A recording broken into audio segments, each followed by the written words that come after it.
A very good evening and warm welcome to the show. Thank you so much for watching Smart 24 TV, where we drive your business.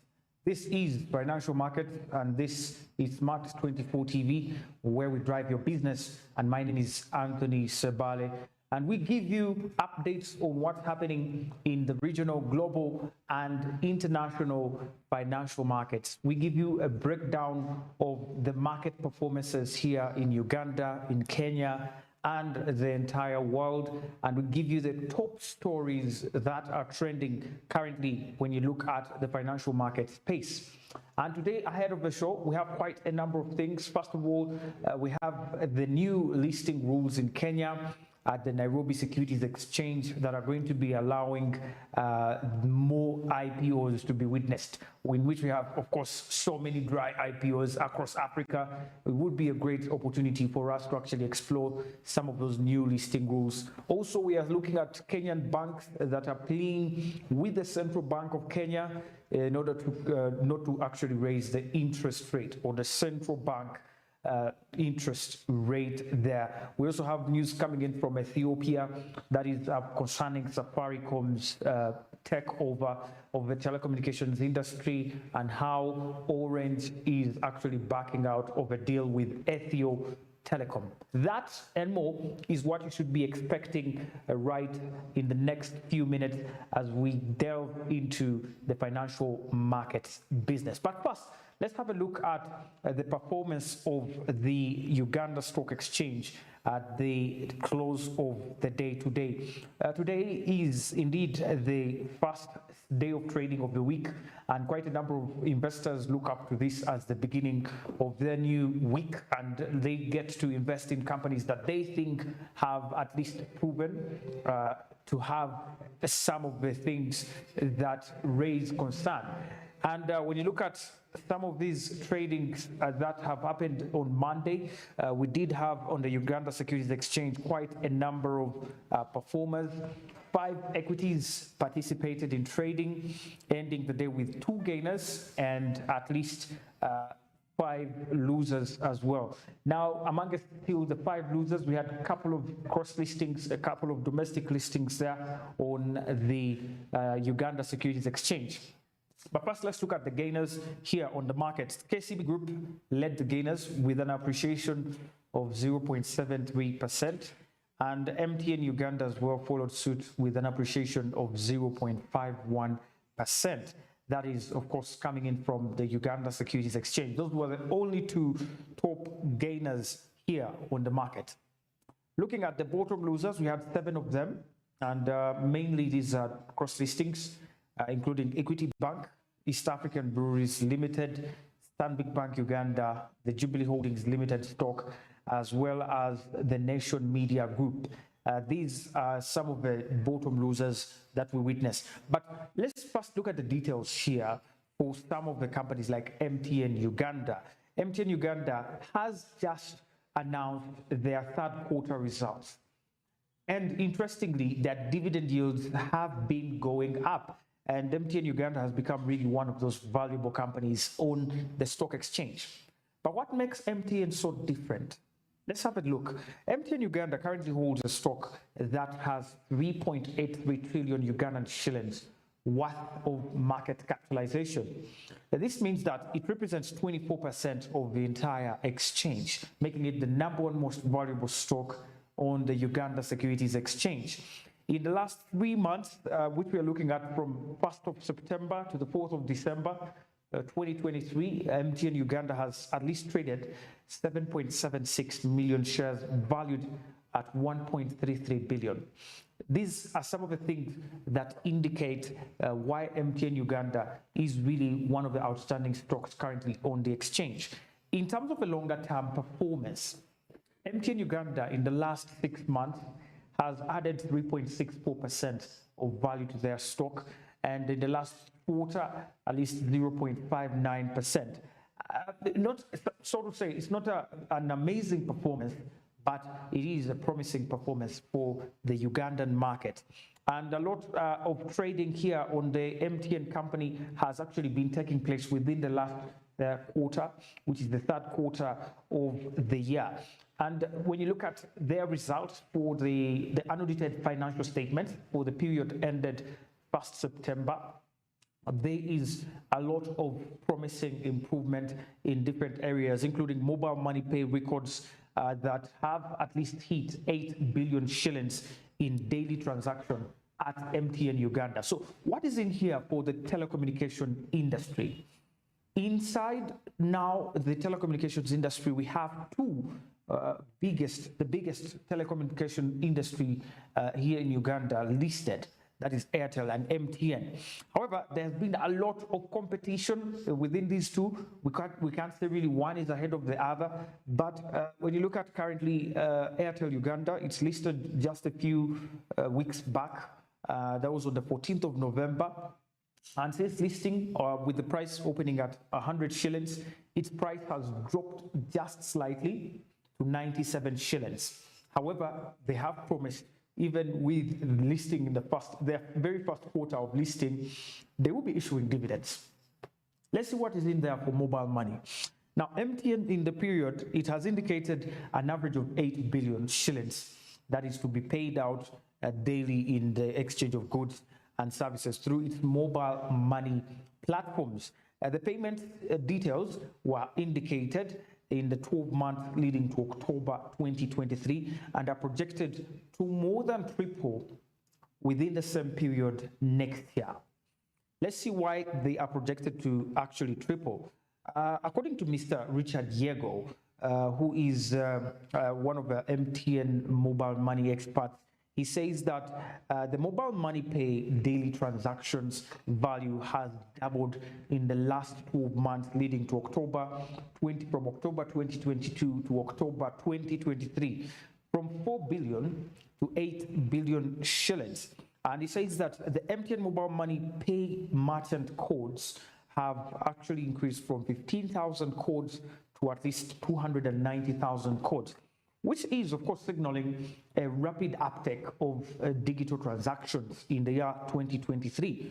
Now, digital transactions or mobile money merchant codes started in 2019 in the month of May. And since then, now MTN alone has recorded at least 290,000 merchant codes, with at least a growth of more than 270 happening just within the last 1 year. That, to me, is one of the ripple effects, the good ripple effects, I could say, from COVID-19 pandemic, looking at a series of digital transformations that have been taking place since the COVID-19 pandemic hit. These are some of the good ideas, good fruits that came out of COVID, because people really stayed away from cash, and digital transactions were the way to go since there was less physical interaction.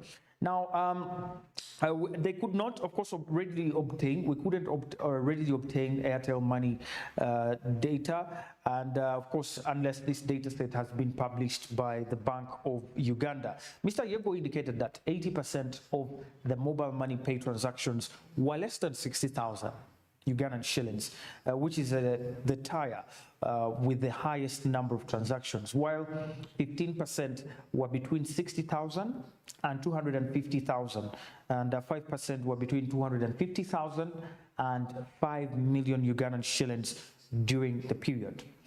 Mobile money has become very key in attainment of a cashless economy, with the Bank of Uganda counting on increase in technology-based platforms to change the payment system.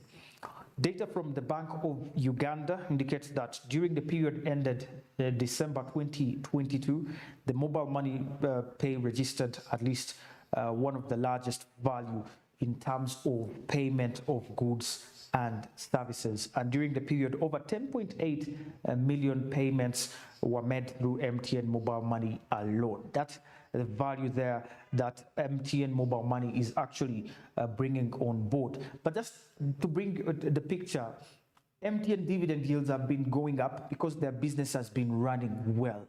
And most of the outlooks, when you look at the figures, the revenue, the EBITDA, all those values indicate a growth perspective. And this is where MTN really has remained very, very resilient in terms of performance. The performance is very much reflected with the stock performance here for MTN. Currently, MTN stock is trading at 171.0 Ugandan shillings per share. And that is after today's appreciation of 0.86 shillings. And that was a 0.51% increase in the price after a total volume of at least 5,900 shares was traded. That's MTN for you there. It was the top gainer from the domestic listings, and the only top gainer that actually did participate in the markets here on the Uganda Securities Exchange. KCB did not trade any shares, to be very specific here, in as far as the gainers were concerned. Well, looking at the bottom losers, on the other hand, what stands out here is the fact that Stanbic Bank Uganda lost slightly, 0.36 shillings down to 32.64 Ugandan shillings at the close of the trading day today. And when you look at Uganda Clays Limited, the value remained at actually 13 Ugandan shillings after trading 524 shares. And then Wumeme at least traded 35,704 shares, and NIC, or National Insurance Corporation, at least had 150,600 shares traded at 6.50 Ugandan shillings closing. But amongst the bottom losers, like I mentioned earlier, Stanbic really stands out at the moment. And Stanbic, like I mentioned, is indeed one of the bottom losers, but has remained resilient in terms of their stock price. Their stock price currently stands at 32.64 Ugandan shillings, with a total market value of at least 1.67 trillion Ugandan shillings. It's one of the biggest companies that is listed, or biggest financial institutions, so to say, on the Uganda Securities Exchange. Looking at the results from this particular trading, at least 20,851 shares were recorded for Stanbic Bank Uganda at a value of just 680,000 Ugandan shillings. When you look at the figures across the board, 1 week performances have improved by 0.28% in terms of the price. A 4 week performance of 2% appreciation has also been registered. And when you look at the quarterly performance in the last 3 months, Stanbic has also added at least 16.6%, whereas in the last 6 months, at least over 25.5% has been added for Stanbic Bank Uganda's price there. The year-to-date performance has greatly improved, with a 55.4% improvement in price, as Stanbic Bank Uganda began this year with a price of at least 21 Ugandan shillings. And today it's trading at 32 shillings. So a very big change there for the company since the year began. When you look at the 1 year performance, it's even much better, with a 63% appreciation, just about exactly 1 year ago. When you look at comparing the price then and now, a pretty interesting performance. Stanbic has also maintained the second position in terms of the most traded on stocks in the last 3 months. In the last 3 months, we are talking about volumes as high as 75.7 million.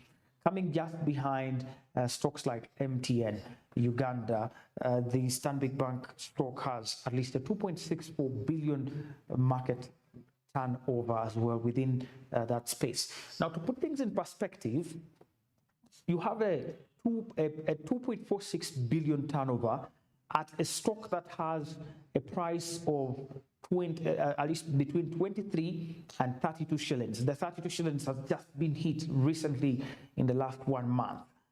And in that period, you have a 2.46 billion turnover. That means a lot and speaks a lot to the volumes and the customers and the investors in this company. Given that it's a much more affordable stock, at least 30 shillings, it means that even smaller investors that are just coming into the markets can be able to afford this stock.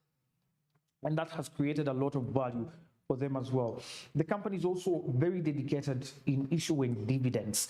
Their dividend yields have been up, and they have maintained a record in terms of issuance of dividends and making sure that the current year is much better than the previous year.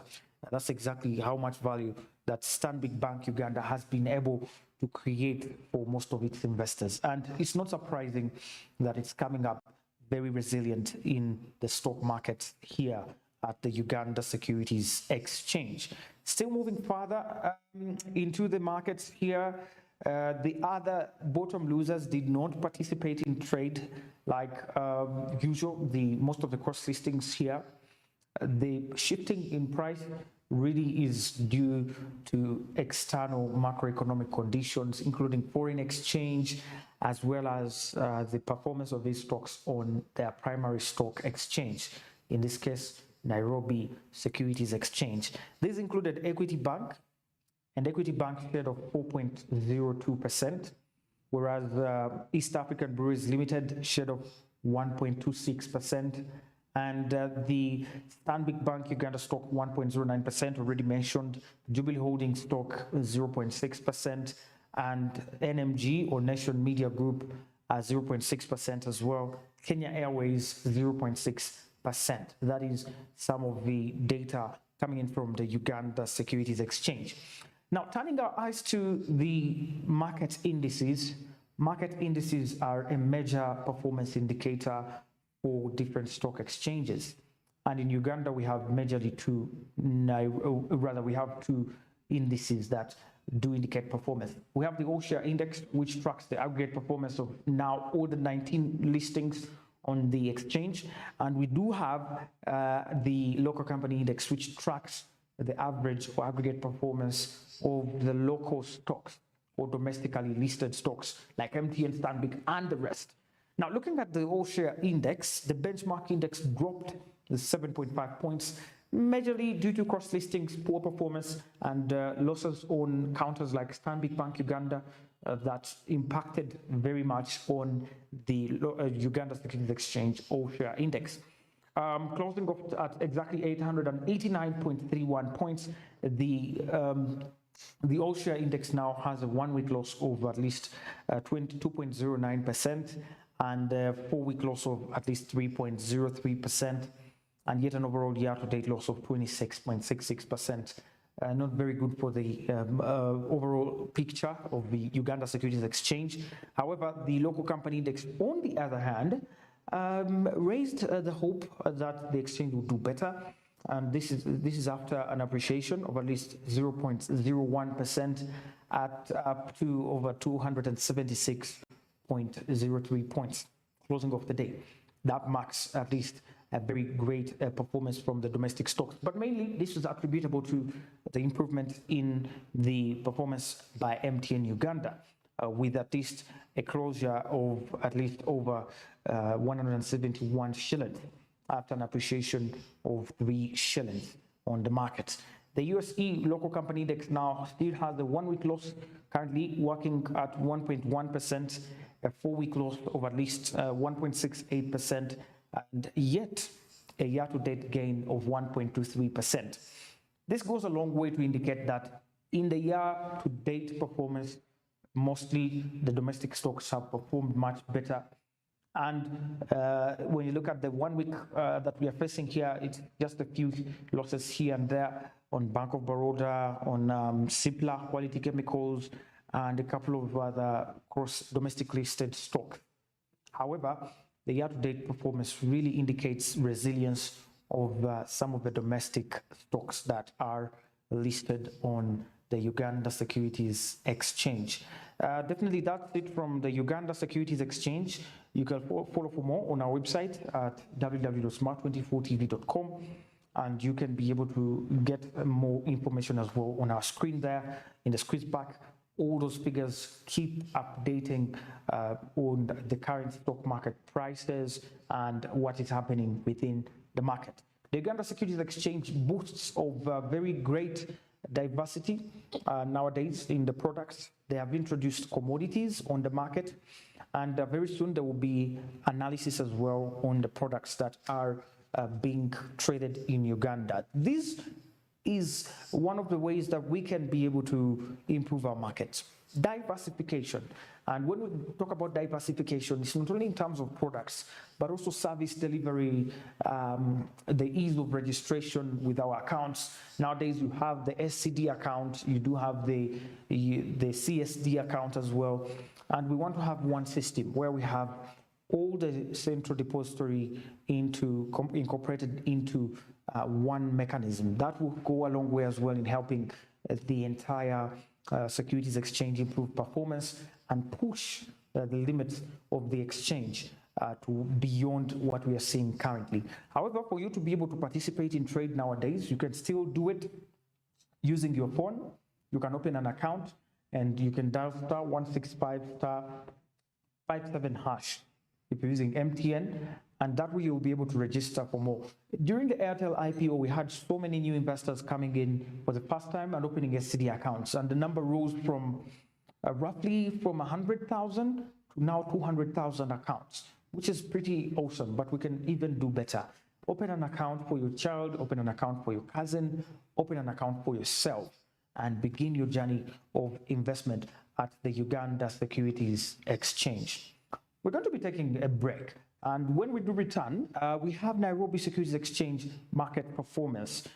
Here we do have quite a number of companies that did push the markets beyond its limits, including Stanbic Holdings, a big gainer there, including Umeme Uganda as well, Bamburi Cement, and a couple of other stocks that really influenced the market like Unga.